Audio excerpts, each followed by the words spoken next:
Hello everyone, welcome back to my channel. So চলো আজকে আমরা শিখে নেব কী করে শাড়ি প্লিটিং করতে হয় আর বক্স প্যাকিং করতে হয়।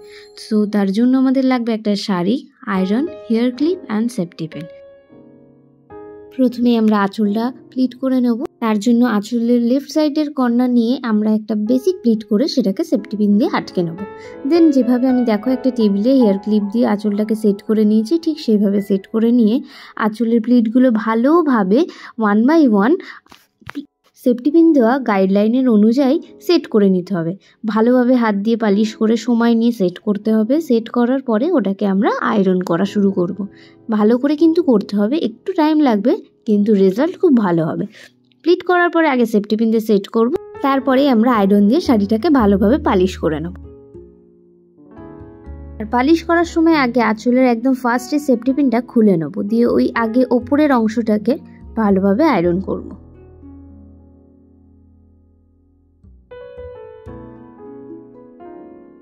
ভিডিওতে আমি যেমন দেখিয়েছি আঁচলের অল্প অল্প অংশ নিয়ে কিন্তু একটু একটু করে আয়রন করছি, একেবারে আয়রনটাকে টেনে দিচ্ছি না, ঠিক সেইভাবেই করতে হবে। আঁচলে আমাদের একদম প্রথম অংশটা আয়রন করা হয়ে গেলে ওটাকে সেফটি পিন দিয়ে আবার আটকে নিয়ে আমরা আস্তে আস্তে নিচের দিকে যাব। প্রথমে যেভাবে আমরা ক্লিপ দিয়ে শাড়ির আঁচলটাকে আটকেছিলাম, দেন হাত দিয়ে 1 বাই 1 প্লিটটাকে সেট করে নিয়েছিলাম। সেই একই পদ্ধতিতেই আমরা কিন্তু পুরো আঁচলটাকে সেট করে আয়রন করব। আর এরকমভাবে আমি টোটাল 4টে পার্ট আয়রন করেছি। তোমরা তোমাদের হাইট অনুযায়ী যেভাবে যতটা আঁচল রাখতে তোমরা অভ্যস্ত সেইটুকুনি মাপ নিয়েই আঁচলটাকে আয়রন করবে। আমি আমার প্রয়োজন মতো শাড়ির মাপ করে সেটাকে আয়রন করে নিয়েছি।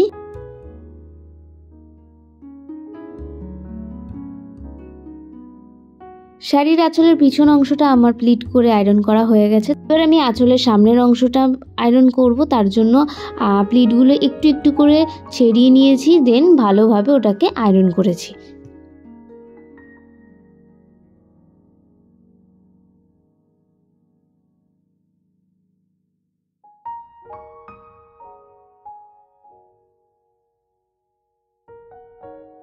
সামনের আঁচলের প্লিটটাকেও আমি দুটো ভাগে ভাগ করে নিয়ে প্লিট করেছিলাম। তারপর চলে গেছি কুচিতে। কুচি যেমন আমরা বেসিক প্লিট করি কুচির জন্য, সেইটা করে নিয়ে আগে ভেতর দিককার অংশটা মানে শাড়িটাকে উল্টে নিয়ে আমি আগে আয়রন করেছি, তারপরে সামনের অংশটাকে আমি আয়রন করেছি, তাহলে ফিনিশিংটা সুন্দর আসে। এইবার শাড়িটাকে বক্স প্যাকিংয়ের জন্য আমি ফোল্ড করে নিচ্ছি। কুচি বাদ দিয়ে শাড়ির যেটুকুনি অংশ বেঁচে থাকবে সেটাকে ভালোভাবে কুচি অবধি ভাঁজ করে নেব। দেন আঁচলটাকে উল্টোভাবে কাঁধের ওপর রেখে দিয়ে সেটাকে ভালোভাবে পালিশ করে বাকি কুচির ওপরে ছড়িয়ে নেব। ভিডিওতে ভালোভাবে দেখে নাও, এই পার্টটা একটু ডিফিকাল্ট আছে, ভিডিওটা ভালো করে দেখলে তোমরা বুঝতে পারবে দুধার থেকে কিভাবে আমি ভাঁজ করে আঁচলটাকে দিয়ে নিয়েছি। দেন আমাদের পুরো যে সম্পূর্ণ লম্বা আঁচলটা রয়েছে ওটাকে শাড়িতে র্যাপ করে নিতে হবে।